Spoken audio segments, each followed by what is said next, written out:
Hey everyone, welcome to episode number 9 of the Recruitment Intelligence Podcast, an exciting episode today where we introduce our new category, Recruitment Process Intelligence.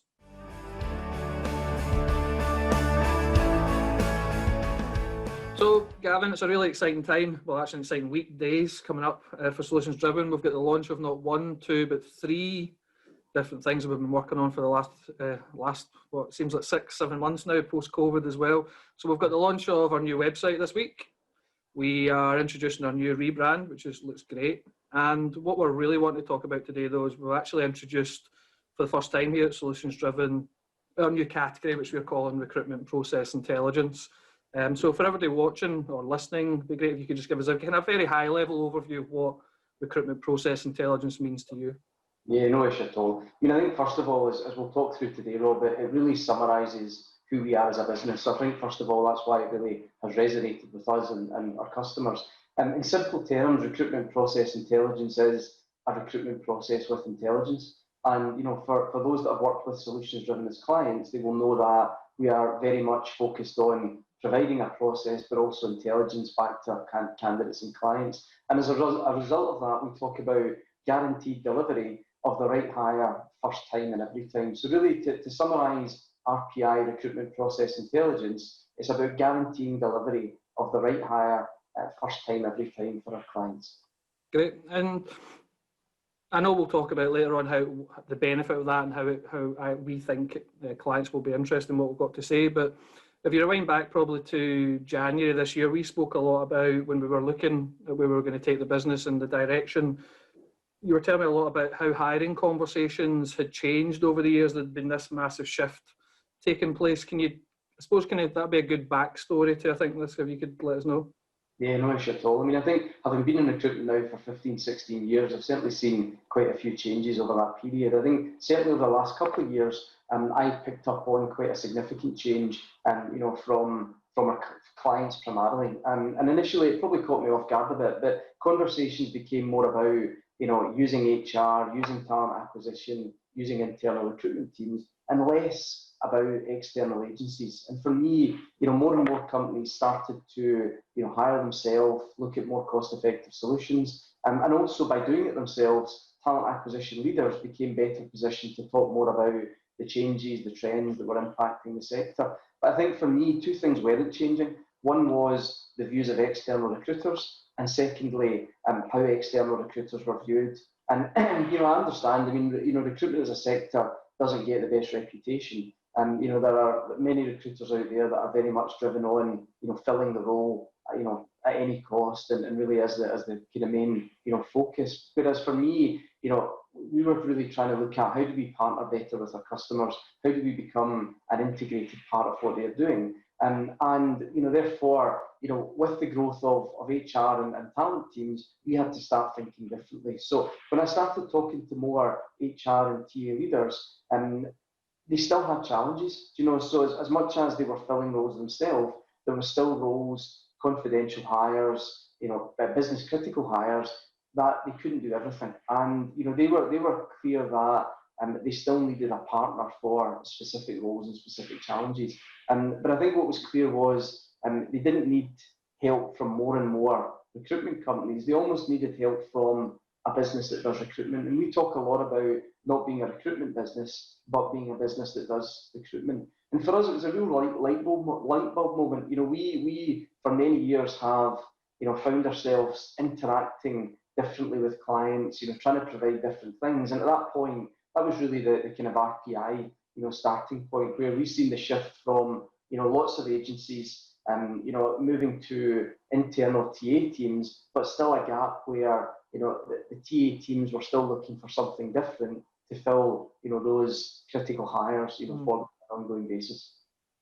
And I suppose in 3 ways, I know the answers because I've seen it on the website, but what was the real problem that you were seeing when you were speaking to clients? What was the real deep down pain points they were suffering from? So I think, overall, again, recruitment doesn't get a particularly good name for it, but poor fit. I think that, at the end of the recruitment process, clients will either say that candidate is a good candidate or not a good candidate. And, recruiters don't have the best reputation for not only providing the best fit, but also measuring the quality of that fit. So I think poor fit in general is one. I think also what I've called talent transaction. I mean, I think again, the sector is very much about the here and now, and less about long-term partnership. And then the other one, which again is a bugbear for many clients, is a very short guarantee. So when a candidate starts with an organisation, we'll only guarantee that hire for 6 weeks, 9 weeks, 12 weeks, etc. And that worries the client, because then they're thinking, okay, why is this recruiter only guaranteeing this person for a short period of time? I think the other piece for me, and it's probably one of our key focus areas, is I think the industry in general lacks accountability. I think there are not enough recruiters that say, we're going to commit to deliver on this date, we're going to commit by this date the role will be filled, we're going to commit the quality of our shortlist, we're going to commit the guarantee period, etc. So for me, solutions driven is all about accountability and committing to the client and candidate what will be achieved along that journey. I think the other piece that really hit in, again back to the start of the year, Rob, for quite a few years we've struggled to really define who we are, and we knew that we were different, we had a different approach, we had a different process. We knew that clients were saying, we like what you guys do, but we couldn't really articulate, who we are and what we do. And I think, if I look at it, from a contingent point of view, we're not a contingent recruiter. So again, I posted a few weeks ago on LinkedIn that talked about contingent definition is by chance. We're not by chance. So we are much more structured and accountable and predictable than a contingent recruiter. So I think we ask for more commitment than a contingent recruiter. If I then look at retained, some of our clients are saying, retained is too much handcuff for too long period of time. We don't ask for as much commitment as retained. And then if you look at RPO, we're not asking for multiple year commitment in the RPO. So really, when you look at it, then that's where I think RPI really starts to fit in, where we can now clearly define we are not contingent, we are not retained, and we are not RPO, and we are more RPI in the recruitment process intelligence space. So talking about defining RPI then, I suppose, or recruitment process intelligence, there's a blog post which I'm going to link up to for everyone to go and read at the end, which really talks about recruitment process intelligence in detail, the history, what's changed over the years, why we think this is important. So on that blog post, there's 4 ways that I suppose you could define RPI.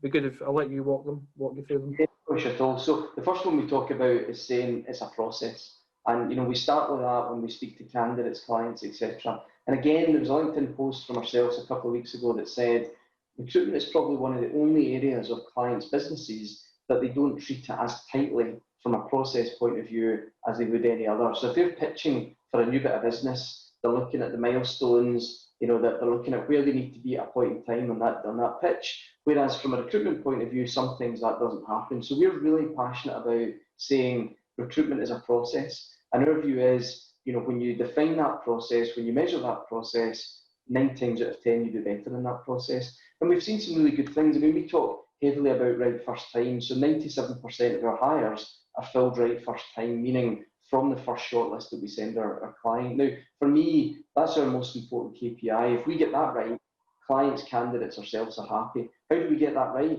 It's a process. We start at the start by saying, what are the things we really need to work through here to make sure we know what candidates we need to be looking for. The other thing is, if we look at it, and again, it was in a blog a couple of months back, that 97% is compared to a 45% industry average, where, only half of the time is a hire filled right first time from the first shortlist. So, we look at how we help our clients, work through that process, define the key stages of success, but first and foremost, it's a process.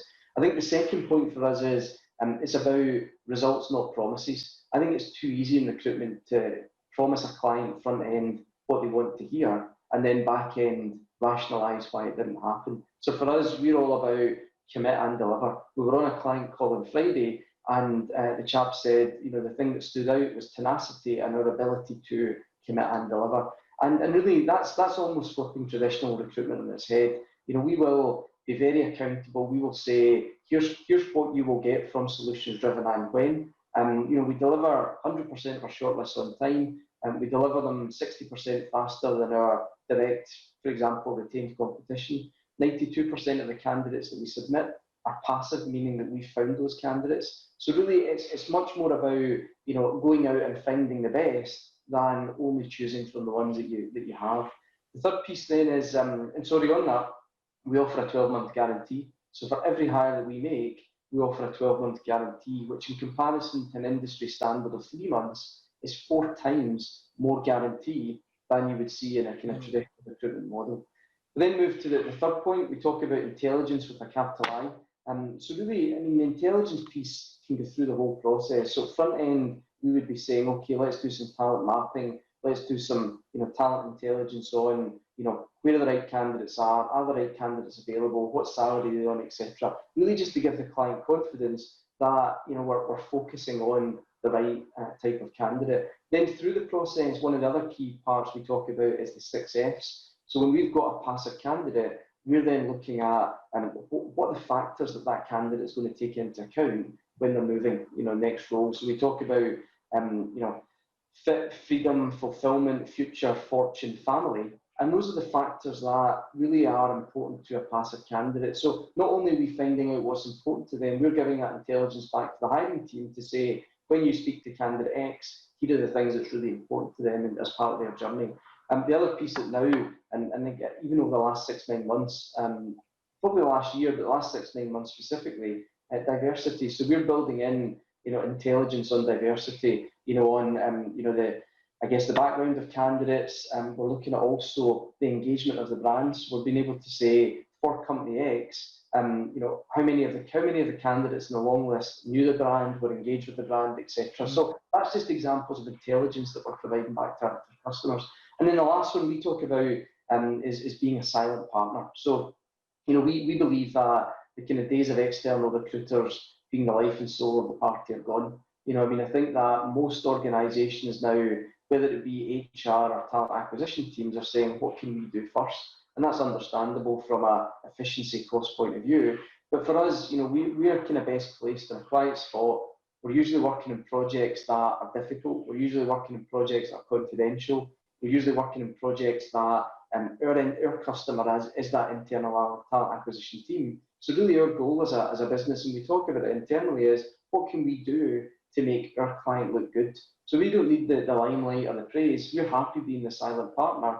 But our view is that, if we can make the client team look good, then that looks good for us, in reverse. So that's maybe the kind of 4 key elements of how we would define RPI.